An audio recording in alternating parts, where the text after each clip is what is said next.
When people talk about self-care, it often sounds like something that you only have time for on the weekend. But in a busy clinic, self-care has to fit in those little micro spots between patients in that tiny moment many times through the day, or it won't help. Real self-care at work is about helping your nervous system recover between moments of stress. That self-care is finding a way to pivot or to find the space, or maybe even open up that space for a reset in between those moments.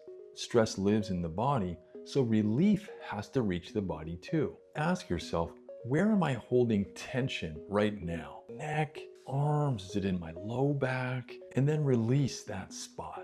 You don't have to do this perfect every time, and don't hold your breath waiting for a magical kind of experience.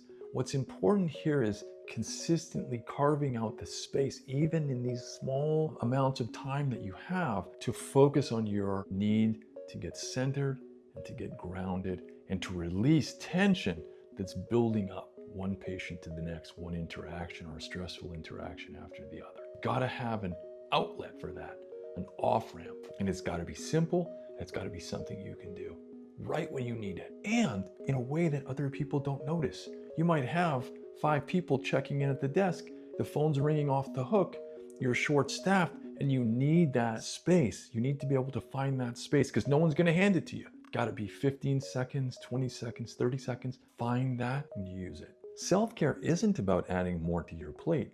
It's about helping your system recover between stressful moments that happen all the way through your busy day.